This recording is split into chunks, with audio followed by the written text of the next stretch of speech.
మొరపెట్టేవాడుగా లేడు. పేరుకి మాత్రమే క్రైస్తవులు, లోకానుసారమైన క్రైస్తవులు ఉన్నారు, లేకపోతే నామకాంత క్రైస్తవులు ఉన్నారు, పండగ క్రైస్తవులు ఉన్నారు. ఈ క్రైస్తవులతో దేవుడు మాట్లాడుతున్న మాట ఏంటంటే, నువ్వు నా మీద మనసు ఆడుకుంటే నీకు ఈ స్థితి వచ్చింది కాదేమో. హల్లెలూయా.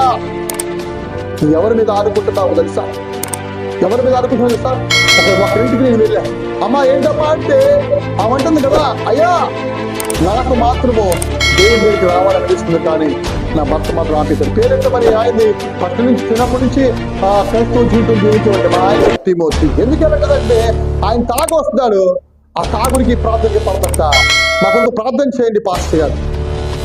ఎందుకు ఈ సమస్యలు, ఎందుకు ఈ ఇబ్బందులు, ఎందుకు ఇంత ఆందోళన, ఎందుకు ఇంత టెన్షన్లు, ఎందుకు ఇంత శ్రమలు అంటే అది కేవలం నీ వల్లే. ఆ అంతటితో ఆగుదా శ్రమ, అంతటితో ఆగుదా బాధ, అంతటితో ఆగుదా ఇబ్బంది, అంతటితో ఆగుదా గొడవలు.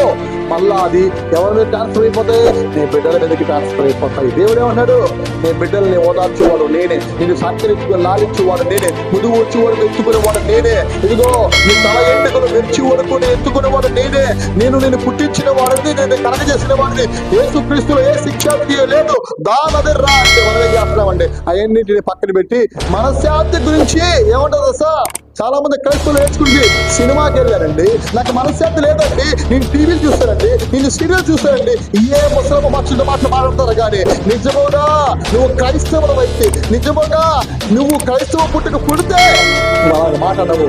నువ్వు ఎలాగ చేస్తావు తెలుసా? మోకాలు వేసి ప్రార్థన చేసి దేవుడు చూస్తూ దేవుడు గురించే వారిగా ఉంటావు, దేవుడిని కనపరిచేవాడు. అయ్యో నాకు ఈ జీవితం ఇచ్చింది నా ఏసయ్యే, నాకు ఈ స్థితి ఇచ్చింది నా ఏసయ్యే, నాకు ఈ స్థితి నుంచి ఇంకో స్థితి తీసుకెళ్ళకుండా నా ఏసైనా కాపాడుతూ ఉంటావు. భయం కలిగి దేవుడి వైపు చూసుకుని ముందుకెళ్ళే వారిగా ఉంటాం.